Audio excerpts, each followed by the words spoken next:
Bahujan Samaj party के राष्ट्रीय अध्यक्ष तथा बहुजन नायक के संपादक मान्यवर आदरणीय कांशीराम जी से अनुरोध करूंगा कि वे हमें मार्गदर्शन दे। मान्यवर कांशीराम जी। इधर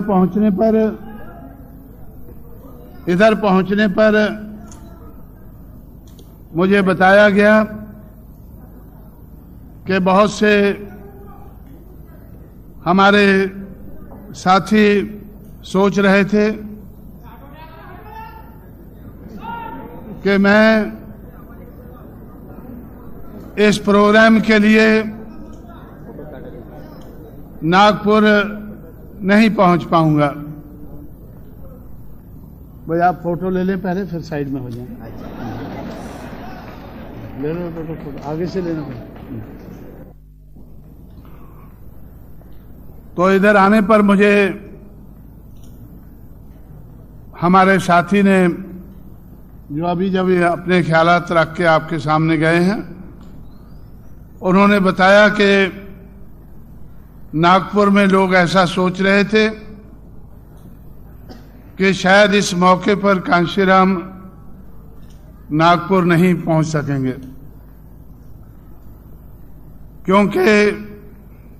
क्यों नहीं पहुंच सकेंगे? क्योंकि बहुत से लोग तो दिल्ली की तरफ जा रहे हैं। ये मौका ऐसा है जिस मौके पर बहुत से लोग दिल्ली की तरफ जा रहे हैं,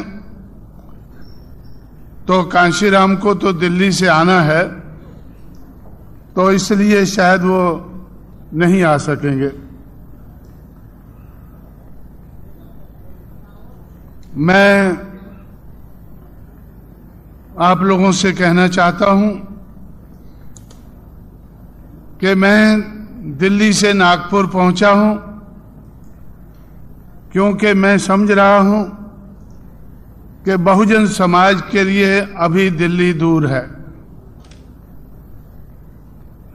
बहुजन समाज के लिए अभी दिल्ली दूर है,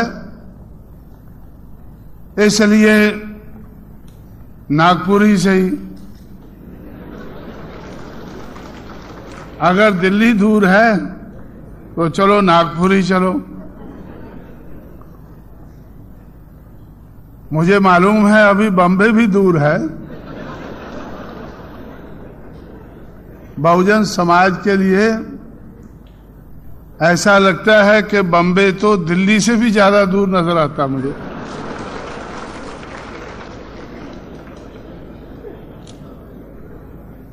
क्यों ज्यादा दूर नजर आता है?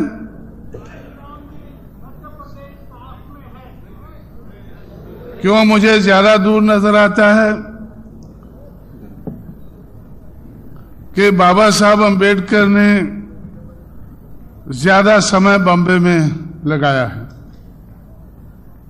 महाराष्ट्र की राजधानी में ज्यादा समय लगाया है।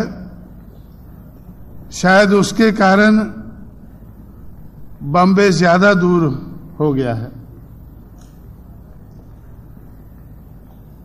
इसलिए साथियों, में दिल्ली दूर होने के कारण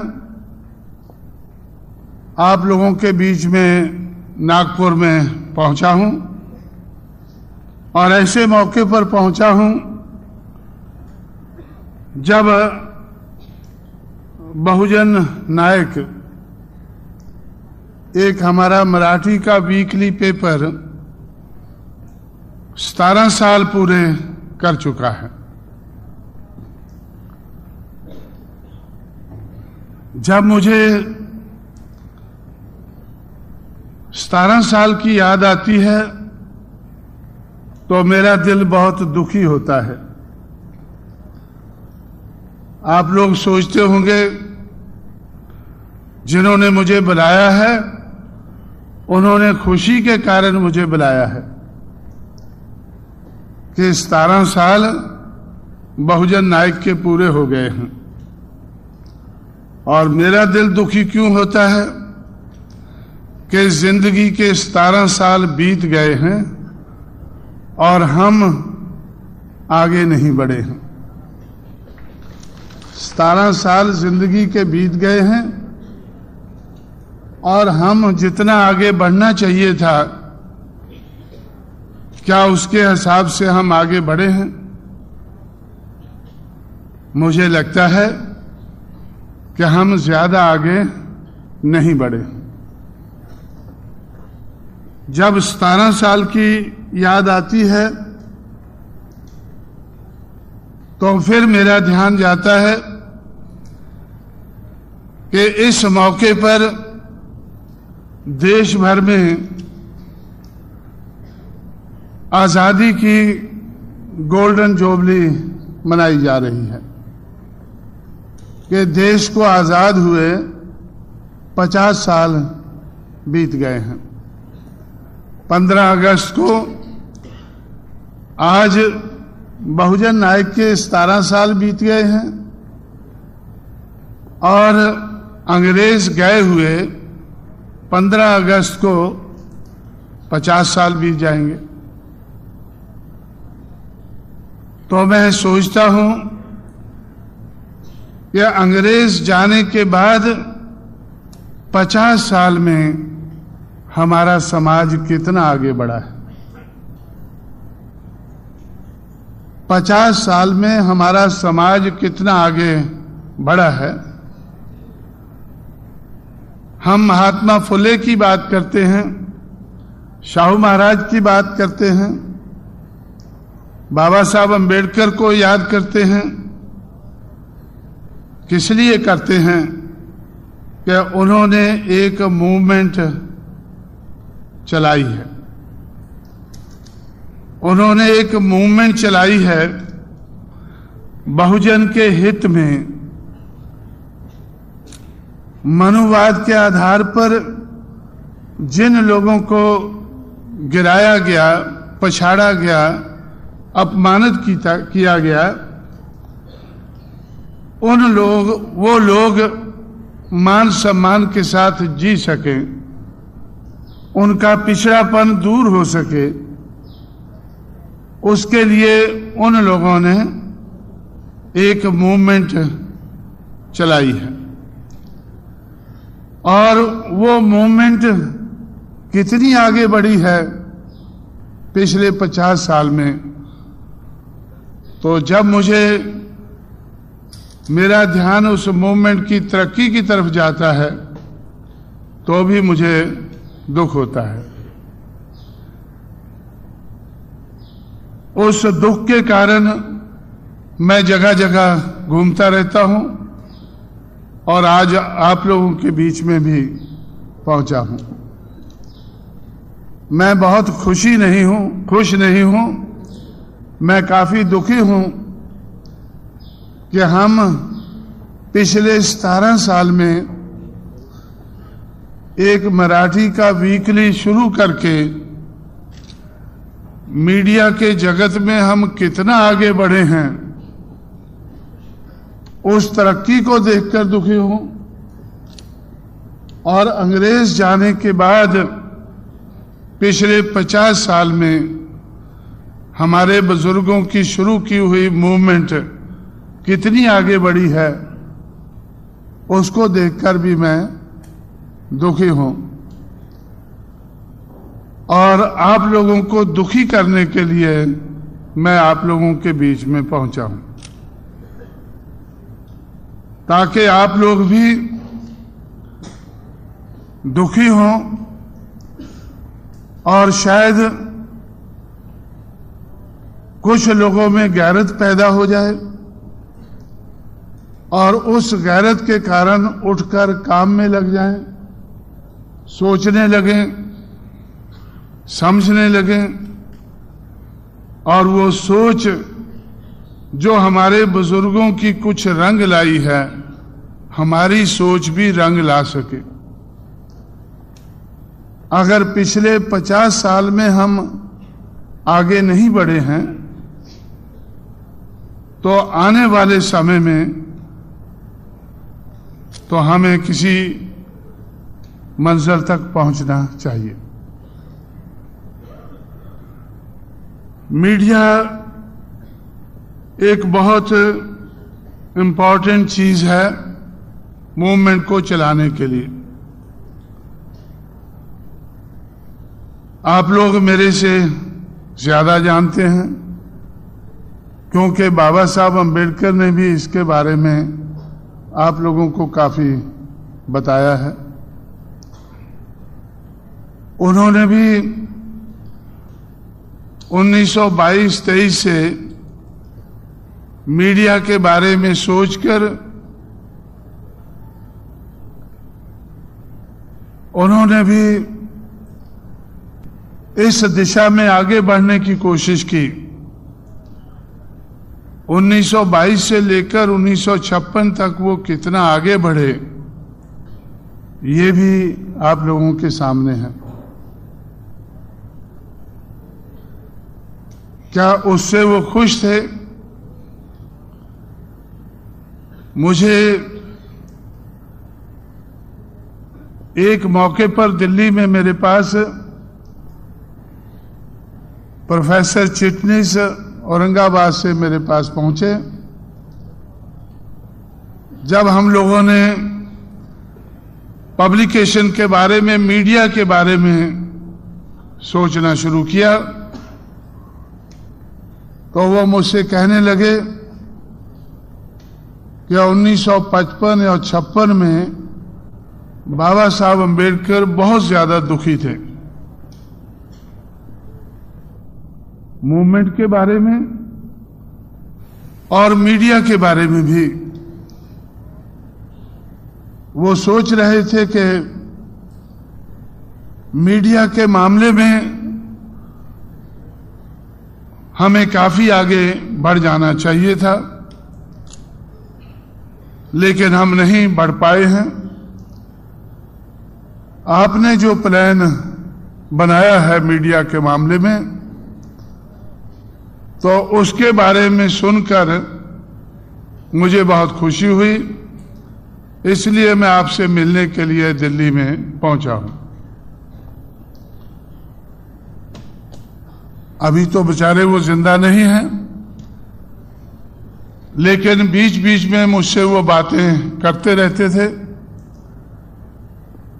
लेकिन अगर आज वो जिंदा होते तो शायद मुझसे पूछते कि भाई आपने 10 साल पहले प्लान तो बहुत बड़ा बनाया था, प्लान तो बहुत अच्छा किया था, लेकिन पिछले 10-12 साल में या 17 साल में आप आगे नहीं बढ़ पाए हैं। अगर वो जिंदा नहीं है तो मैं तो अभी जिंदा हूं। मैं अपने आप से पूछता हूं कि मैं इस दिशा में कितना आगे बढ़ पाया हूं। मीडिया की कितनी इंपॉर्टेंस है, कितनी जरूरत है, ये तो हमारे बुजुर्गों ने बताया, हमें भी मालूम है।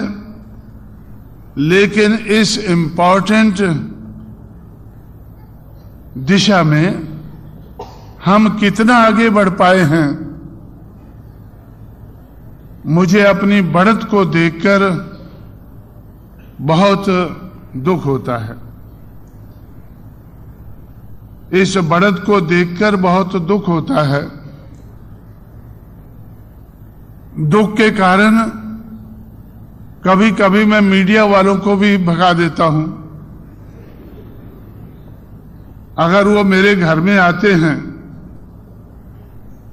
अगर वो मेरे घर में आते हैं, जी तो चाहता है कि उनका स्वागत करना चाहिए,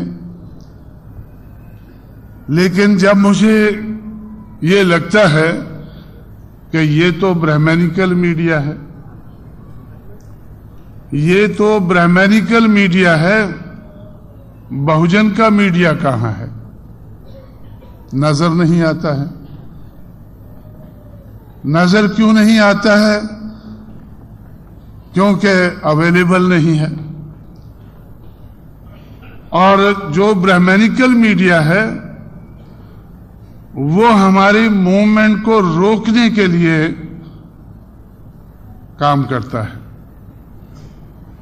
मुझे ब्राह्मणिकल मीडिया पर गुस्सा क्यों आता है?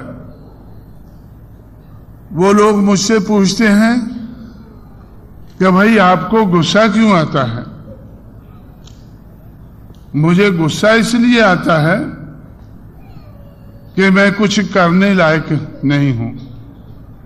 जो मुझे करना चाहिए मैं वो करने लायक नहीं हूं, और मेरा समाज भी करने लायक नहीं है। इसलिए मैं सोचता हूं कि मुझे कुछ करना चाहिए,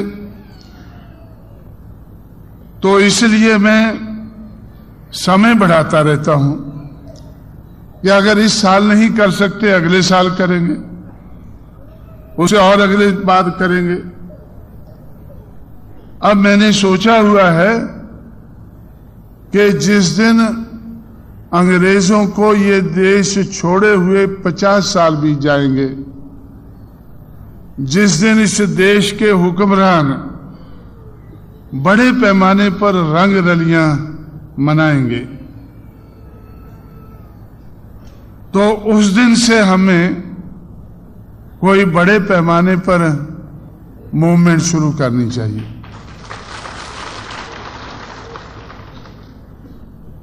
करनी तो बहुत पहले चाहिए थी, लेकिन मैं पीछे हटते हटते इधर तक पहुंच गया हूं कि 15 अगस्त से 1947 से हमें बड़े पैमाने पर मूवमेंट शुरू करनी चाहिए। मूवमेंट के लिए मीडिया की जरूरत है, तो मीडिया की दिशा में भी हमें बड़े पैमाने पर आगे बढ़ना चाहिए।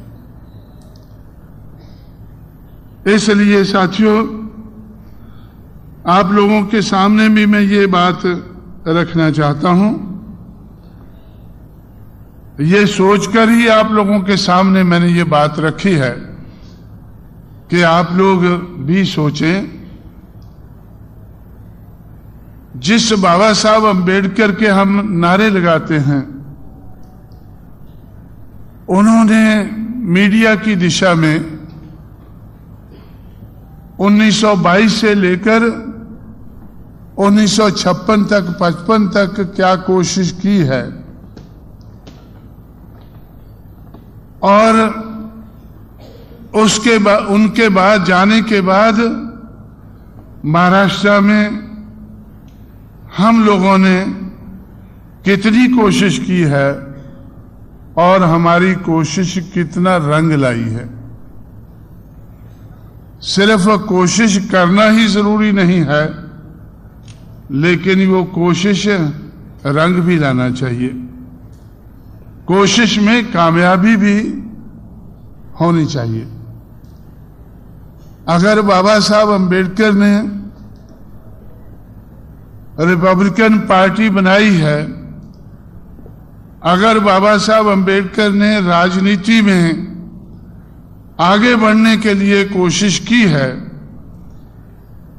और उस दिशा में बाबा साहब के लोग अभी भी कोशिश कर रहे हैं, तो वो कोशिश कितना रंग लाती है राजनीति में। अगर हम आगे बढ़ते हैं, मैं भी समझता हूं कि हमारा लक्ष्य अभी भी सामाजिक और आर्थिक ज्यादा है। बहुजन समाज की जरूरत सामाजिक और आर्थिक दिशा में बढ़ने की बहुत ज्यादा है राजनीति के मुकाबले में। लेकिन राजनीतिक सत्ता भी बहुत जरूरी है। तो राजनीतिक सत्ता हासिल करने की दिशा में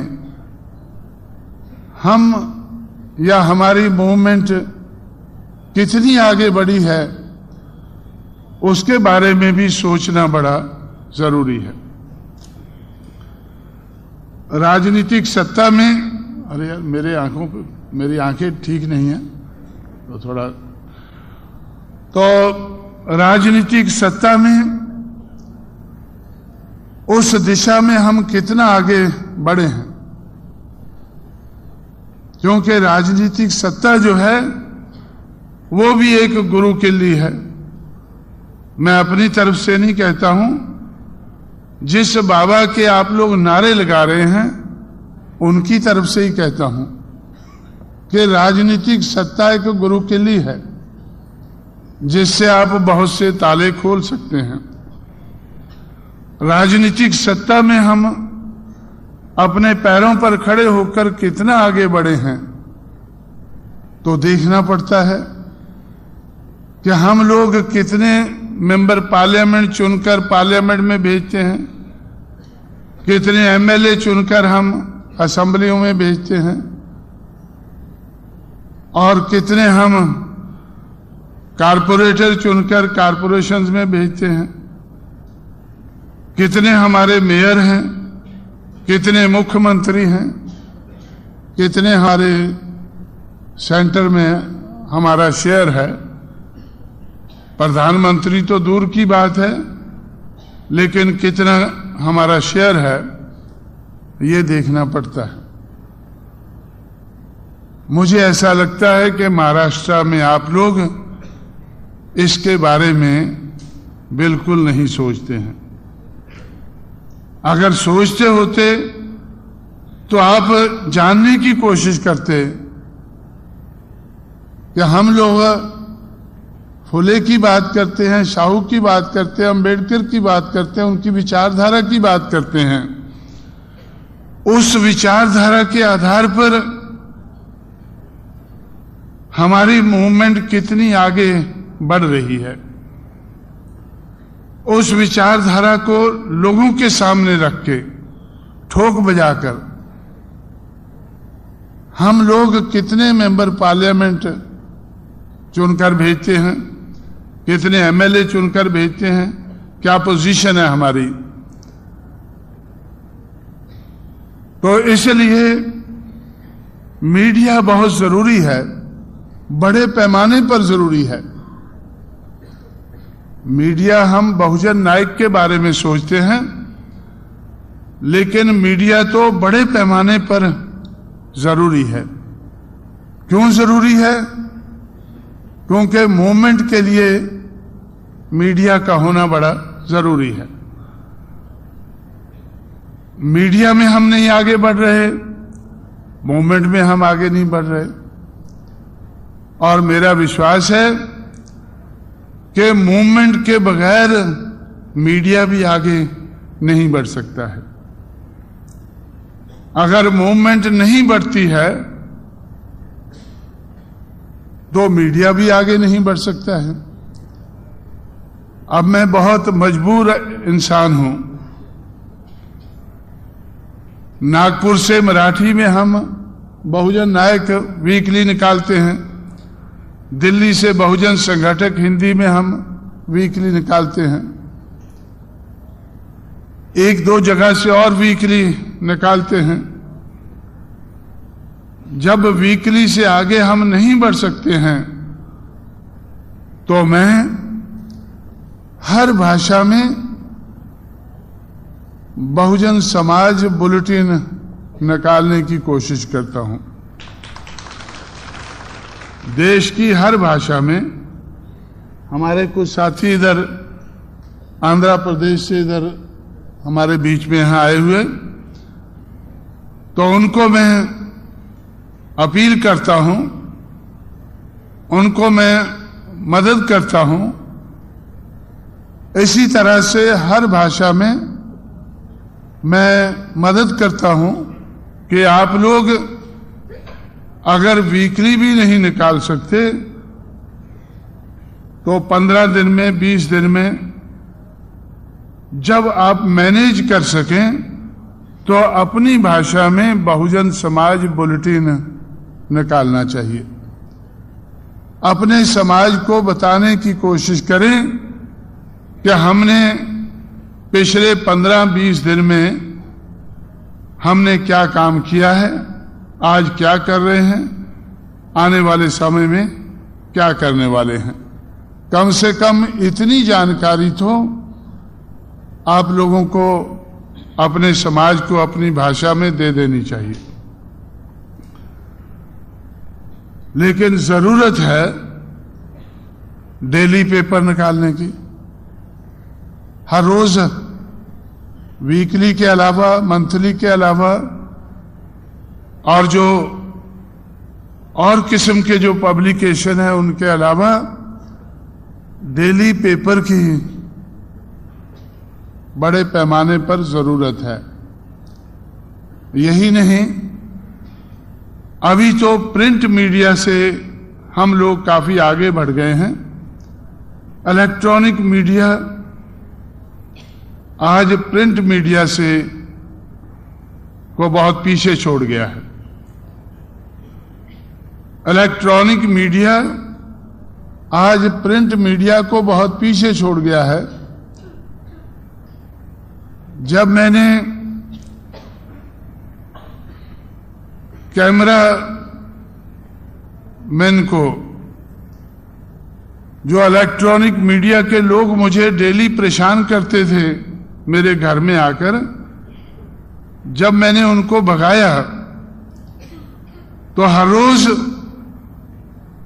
वो इलेक्ट्रॉनिक मीडिया से आपके सामने पेश करते थे कि कांशीराम ने हमें कैसे भगाया।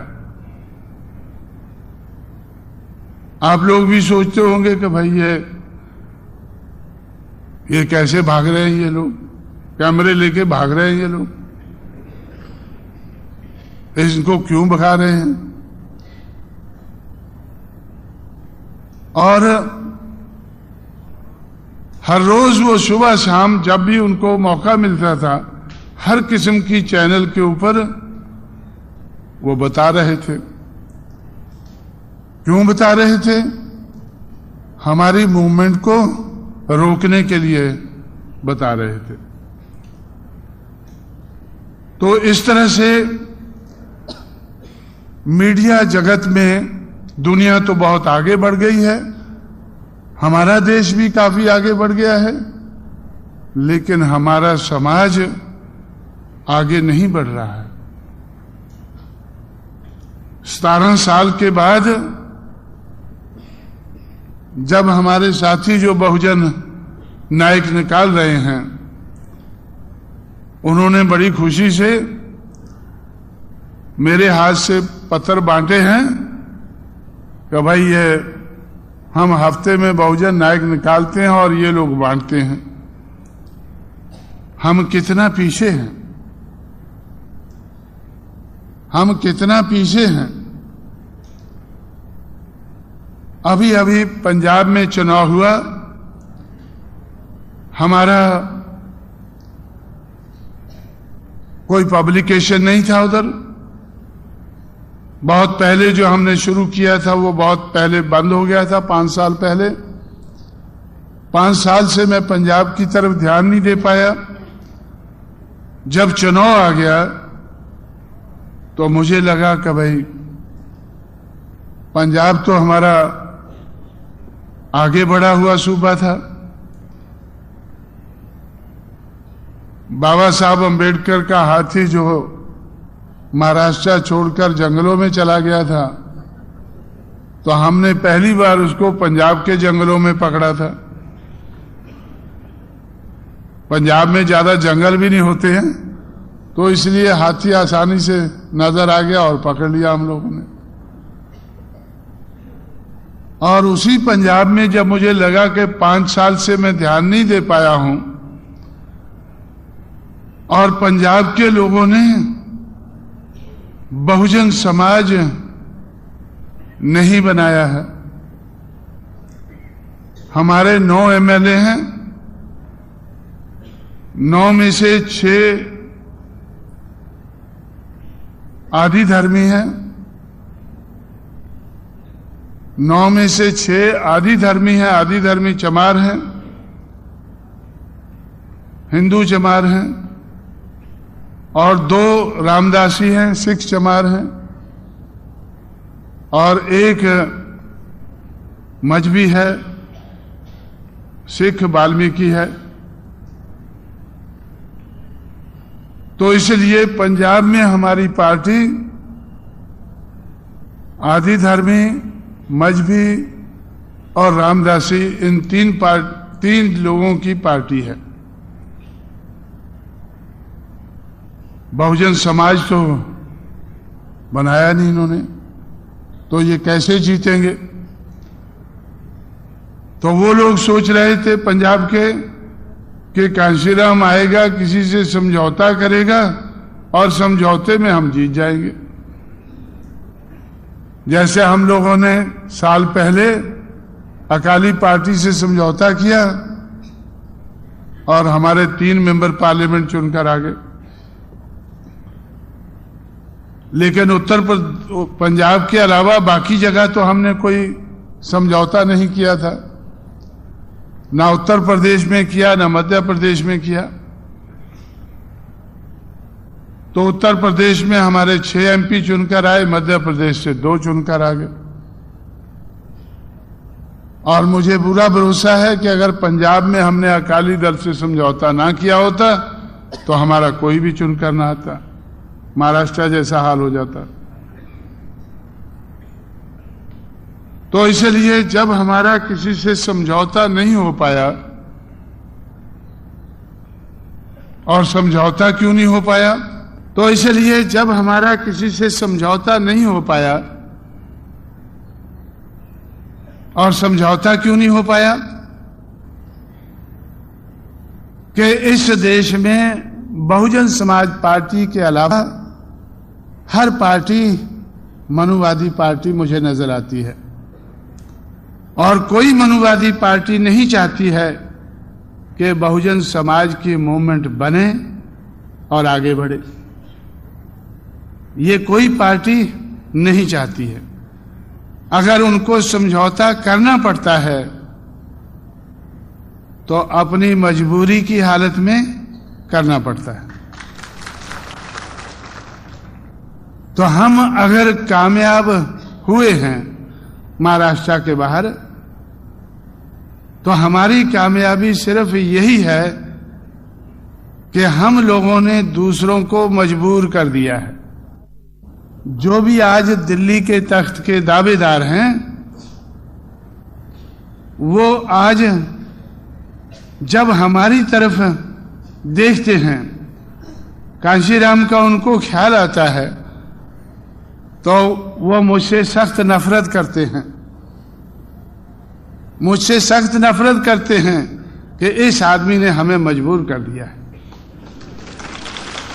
ये आदमी बहुत खराब आदमी है, इसने हमें मजबूर किया है। और मजबूर होकर फिर वो मेरे घर में भी आ जाते हैं या किसी और जगह भी मिलते रहते हैं। लेकिन मजबूरी की हालत में उनको मुझसे मिलना पड़ता है।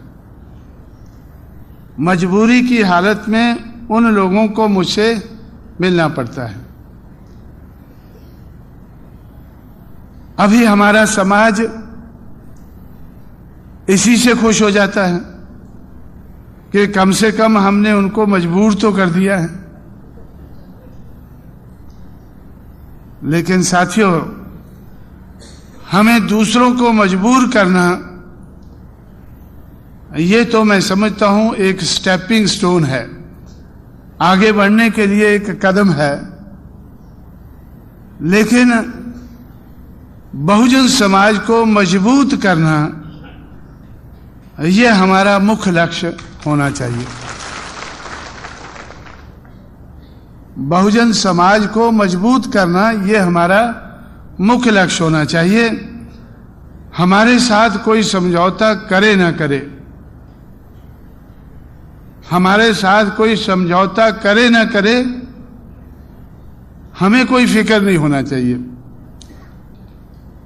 फिक्र दूसरों को होना चाहिए कि भाई अगर इन्होंने समझौता ना किया हमसे तो हमारा क्या होगा। जैसे पंजाब में हमारा कांग्रेस से समझौता नहीं हुआ। अगर कांग्रेस से समझौता हो जाता तो आज पंजाब में कांग्रेस और बीएसपी की सरकार बनी होती। अभी भी अगर कांग्रेस के वोट और बीएसपी के वोट मिला लें तो भी सरकार बनती है। हालांकि अगर मिलकर चुनाव लड़ें और दावा करें कि हमारी सरकार बनेगी तब ज्यादा चुनकर आते हैं। अब चुनकर भी नहीं आए हैं, लेकिन अगर वोट मिला ले तो हमारे वोटों से, मिले जुले वोटों से पंजाब में सरकार बनती है। तो इसलिए कांग्रेस को बड़ा दुख है कि हमारी सरकार होती, हमारा मुख्यमंत्री होता और बीएसपी के भी कुछ मंत्री होते, बीएसपी के भी कुछ मंत्री हो जाते। लेकिन जब समझौता कर रहे थे तब उनको डर लगता था बीएसपी से कि भाई हमारे तो सरकार बन जानी चाहिए, हमारा मुख्यमंत्री बन जाना चाहिए, लेकिन अगर बीएसपी के बगैर बन जाए तो कितना अच्छा होगा। अब बीएसपी के बगैर बने नहीं हैं तो अब वो सोचे हैं कि कितना बुरा हो गया है। तो इसलिए साथियों, तो हमें बहुजन समाज की मूवमेंट के बारे में, हमें अपने समाज की मूवमेंट के बारे में सोचना बड़ा जरूरी है। मूवमेंट के बहुत से पहलू हैं। एक इंपॉर्टेंट पहलू मीडिया का भी है। मीडिया सब कुछ नहीं है, लेकिन आज के जमाने में मीडिया बहुत कुछ है। जब मनुवादी मीडिया मुझसे थोड़ा एरोगेंटली बात करता है, हमारी मूवमेंट को रोकने की बात करता है, तो मुझे गुस्सा आता है। मैं गुस्से से ही काम चला लेता हूं। वैसे काम तो काम करने से ही चलना चाहिए, लेकिन गुस्से से ही चला लेता हूं। तो मैं उनको बोलता हूं कि भाई आप मेरे बारे में, मेरे समाज के बारे में, मेरी मूवमेंट के बारे में सोच कर चला करो, मेरे से समझ के साथ बात किया करो, एरोगेंटली बात ना किया करो। क्यों? हर पार्टी मीडिया के कारण आगे बढ़ी है। हर पार्टी मीडिया के कारण आगे बढ़ी है और बहुजन समाज पार्टी मीडिया के विरोध का मुकाबला करके आगे बढ़ी है। बहुजन समाज पार्टी मीडिया के विरोध का मुकाबला करके आगे बढ़ी है। तो अगर आप मेरा विरोध करोगे तो ये सोच के चलो कि आज तक मेरी मूवमेंट पीछे नहीं हटी है, आपका विरोध मेरी मूवमेंट को पछाड़ नहीं सका है, इसको लगाम जरूर लगाया है, ब्रेक जरूर लगाया है, स्पीड कम की है, ये मैं मानता हूं, लेकिन हमारी मूवमेंट को आप खत्म नहीं कर पाए हैं, जिसके बारे में आप हमेशा चाहतमंद रहते हैं। तो इसलिए साथियों, तो मैं अपना गुस्सा तो दूर, अपना दिल तो ठंडा कर लेता हूं गुस्सा करके, लेकिन सिर्फ दिल ठंडा करने से हमारा काम नहीं चलता है। दिल और दिमाग अगर दुखी रहे तो काम ज्यादा बन सकता है। तो इसलिए मैं भी आज आप लोगों के दिल और दिमाग को थोड़ा दुख देने के लिए इधर पहुंचा हूं। इसलिए मैं आपसे कहना चाहता हूं कि मुख्य लक्ष्य तो हमारा मूवमेंट का है, मुख्य लक्ष्य हमारा मूवमेंट का है। मूवमेंट को चलाने के लिए मीडिया जरूरी है। जिस लेवल पर आपको मूवमेंट चलानी है, उस लेवल का मीडिया जरूरी है। आज हमारा काम बहुजन समाज के बुलेटिन निकालने से नहीं, बहुजन समाज के वीकली निकालने से नहीं, बहुजन समाज के डेली निकालने से और बहुजन समाज के इलेक्ट्रॉनिक मीडिया का प्रबंध करने से तब हमारी मूवमेंट दिल्ली के लायक की मूवमेंट बन सकती है। मैंने पहले ही कहा है कि कांशीराम आज नागपुर में क्यों है, क्योंकि कांशीराम के लिए, कांशीराम के समाज के लिए अभी दिल्ली दूर है। अभी हमारे लिए दिल्ली दूर है, तो इसलिए जहां से हमारा वीकली निकलता है वहां ही चले चलो, वीकली के पास ही चलो। अगर डेली कहीं नजर नहीं आता है और डेली पेपर का कोई असर नजर नहीं आता है, अगर इलेक्ट्रॉनिक मीडिया नजर नहीं आता है, तो चलो वीकली के पास ही चलो। तो इसलिए साथियों, मैं आपका ध्यान मूवमेंट की तरफ ज्यादा दिलाना चाहता हूं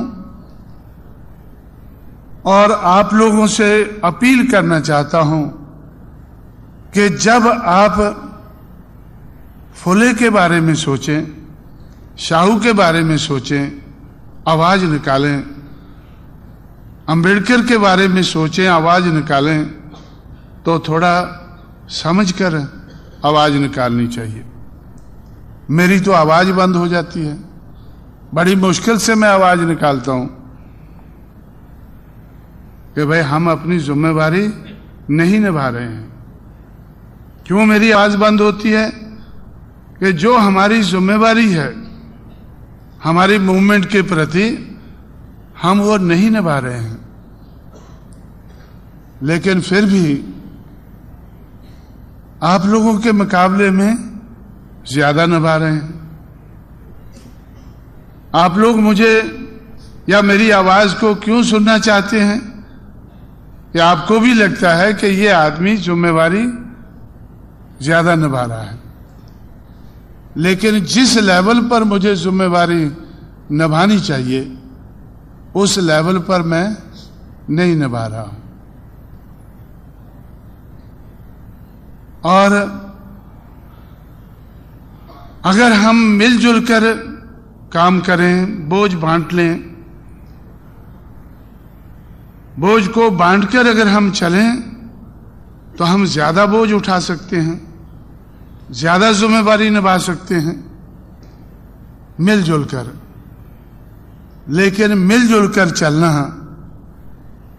महाराष्ट्र के लिए तो सबसे ज्यादा मुश्किल नजर आता है। मैं बहुजन समाज की बात करता हूं, मैं बहुजन समाज की बात करता हूं, और महाराष्ट्र में तो बहुजन समाज, या अगर बहुजन की बात करनी है तो कांशीराम को या कांशीराम की मूवमेंट को रोकने के लिए बात करनी है।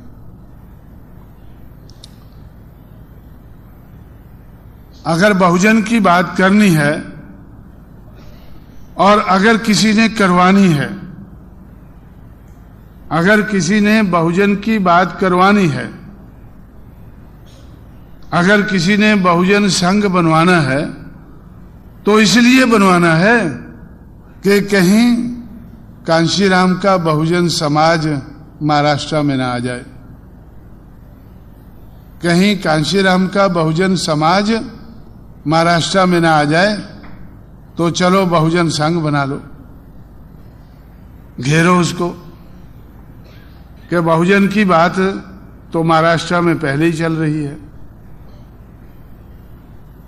लेकिन बहुजन संघ कितना कामयाब होता है।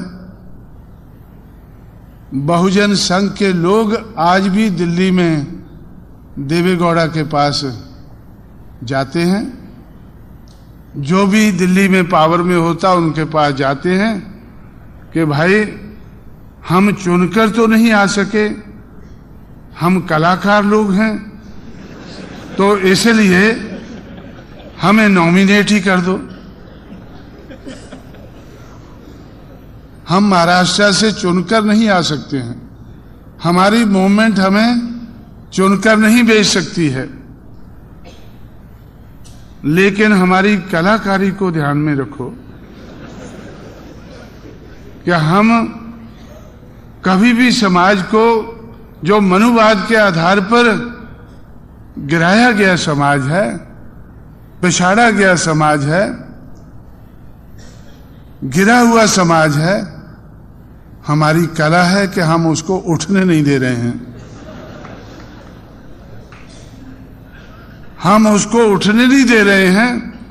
ये क्या थोड़ा उपकार है आप लोगों के ऊपर?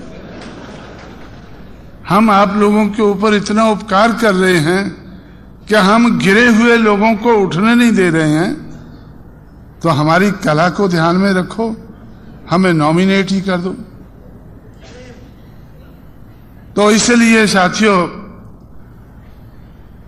मैं आप लोगों का ध्यान मूवमेंट की तरफ दिलाना चाहता हूं। हम लोगों ने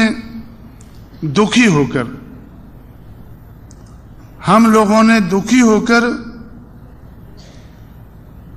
उत्तर प्रदेश में सरकार बनाई।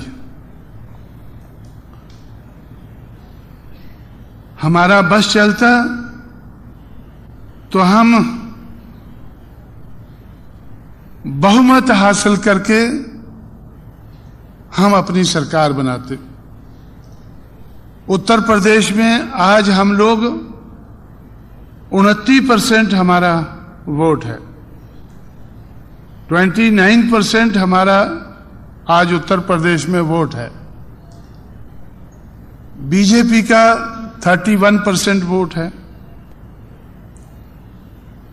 कांग्रेस का 4% है,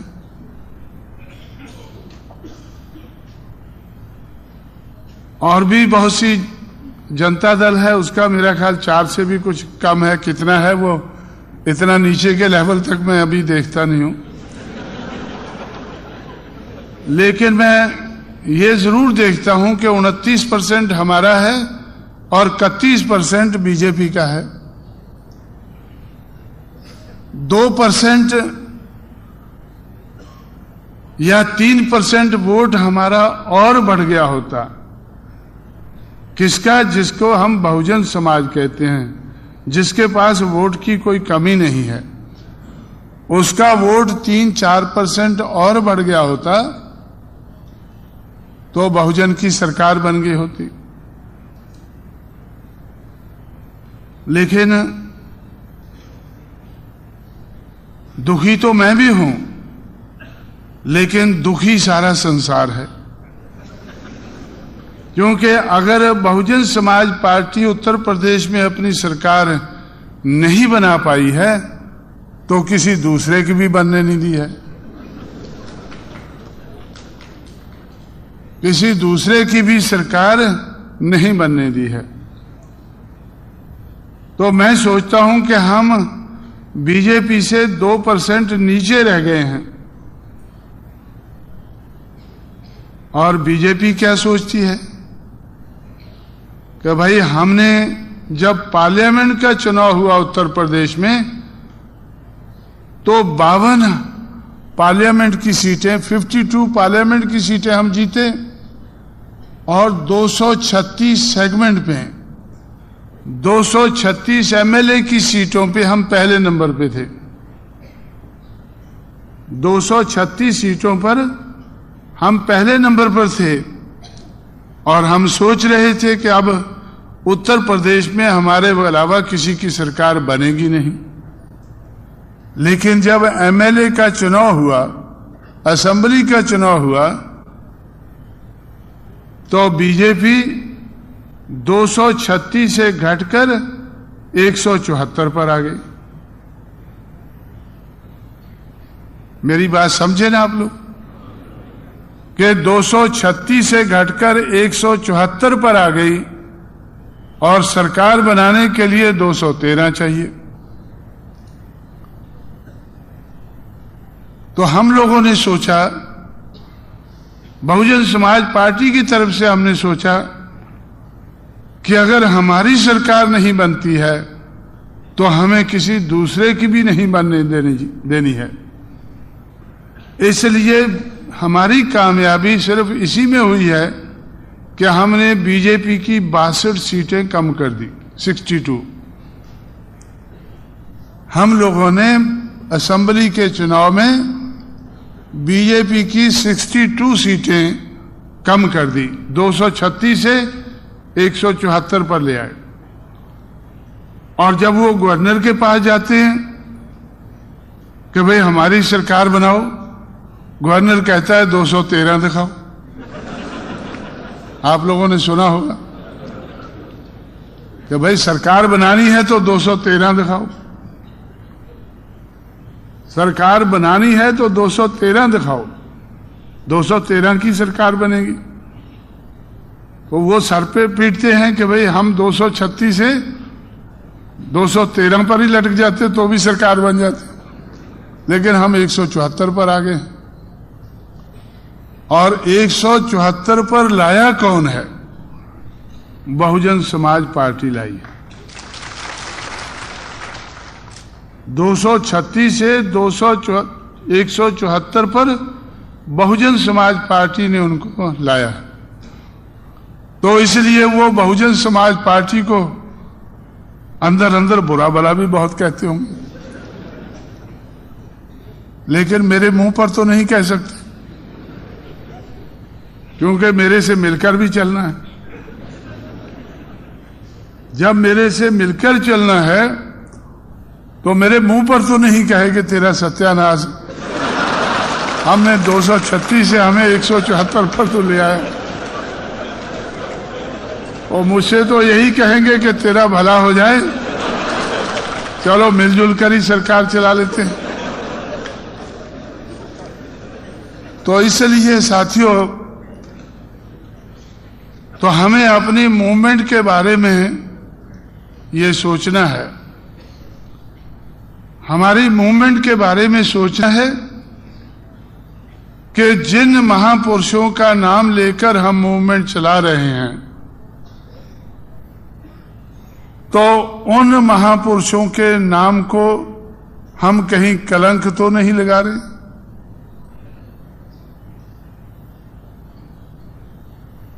महाराष्ट्र में जरूर सोचना चाहिए। अगर महाराष्ट्र से बाहर कलंक लगता है तो इतना दुख नहीं होता है जितना महाराष्ट्र में होता है। महाराष्ट्र में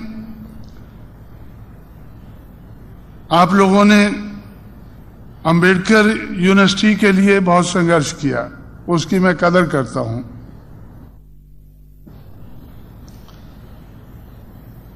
लेकिन आप लोगों का संघर्ष सही नहीं था, आप लोगों का संघर्ष सही नहीं था, गलत था। संघर्ष कैसा होना चाहिए, सही कैसा होता है? जो हुक्मरान की कुर्सी को हिलाता है। सही संघर्ष कैसा होता है?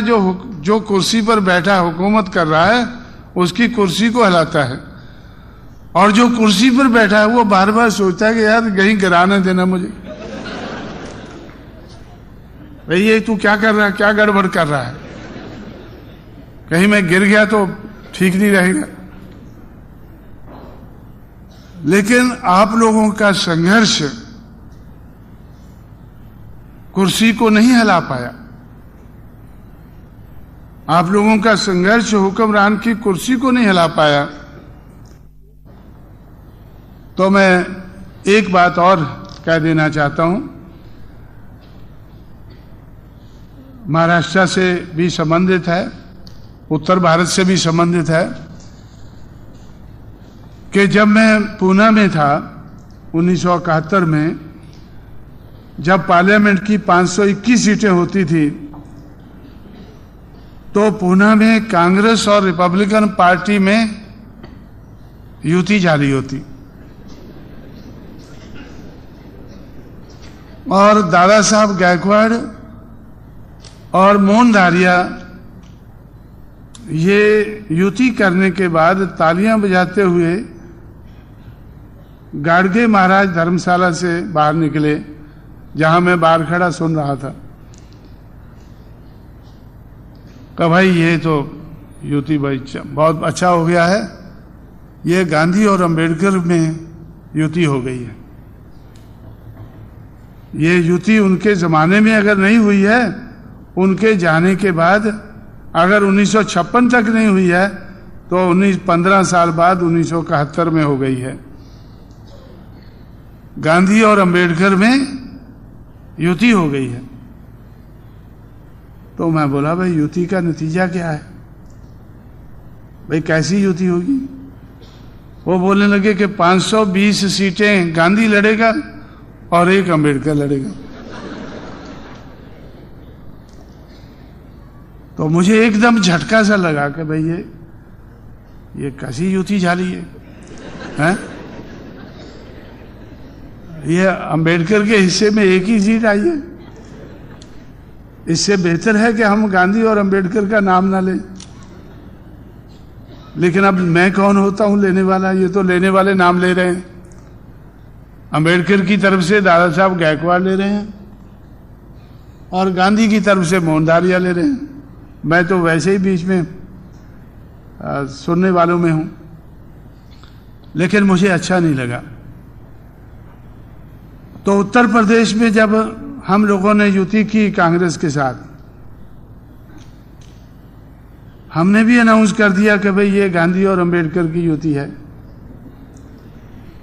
और 425 सीटों में से अंबेडकर के हिस्से में 300 आई हैं और गांधी के हिस्से में 125 आई हैं।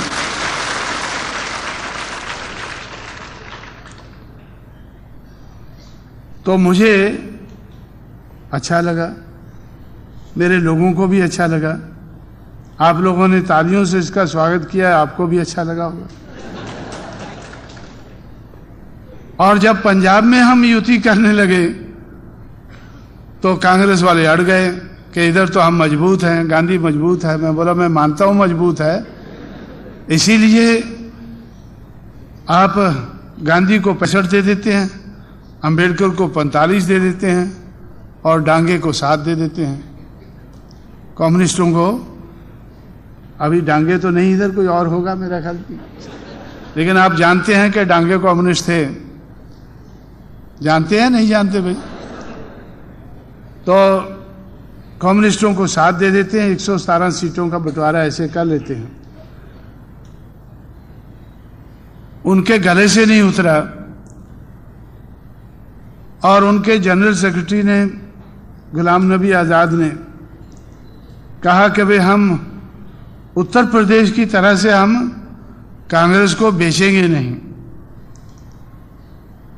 तो मैं सोचने लगा कि भाई क्या हम खरीदने लायक बन गए? ये बोलते हैं हम उत्तर प्रदेश की तरह से बेचेंगे नहीं। तो चलो, मैं बोला अगर युति नहीं जाली तो कम से कम खरीदार तो बन गए।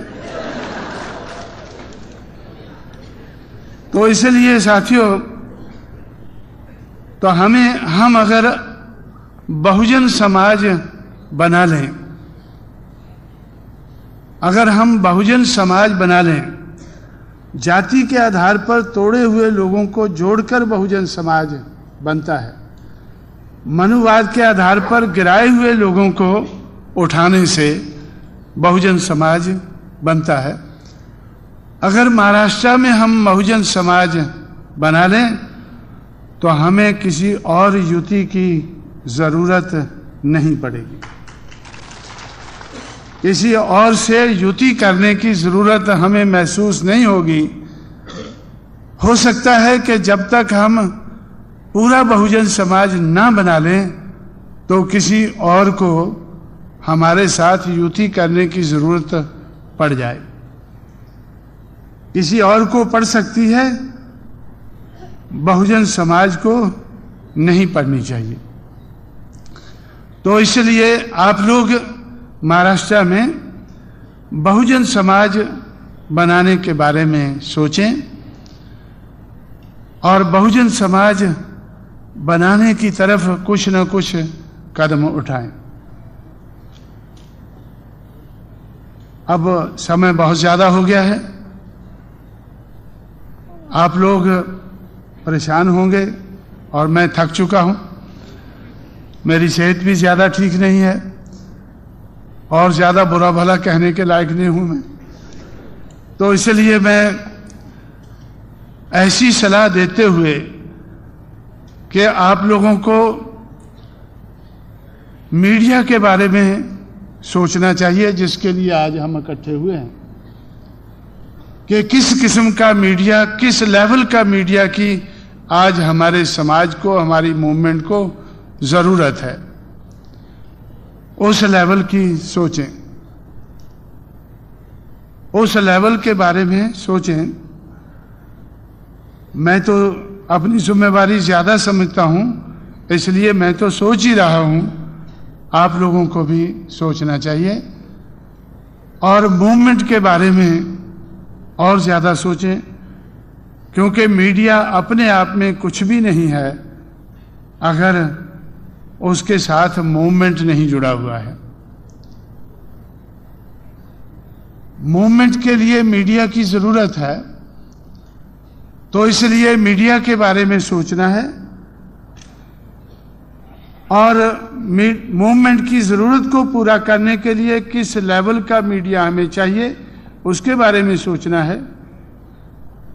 और मूवमेंट के और बहुत से पहलू हैं और सबसे बड़ा पहलू है बहुजन समाज बनाने का। तो ऐसी बातें जो मैंने आपके सामने रखी हैं, इन बातों के बारे में आप लोग गंभीरता से सोचेंगे, विचार करेंगे और इसके ऊपर अमल करने की कोशिश करेंगे। इस उम्मीद के साथ मैं आप लोगों से विदा लेता हूं। जय भीम, जय भारत।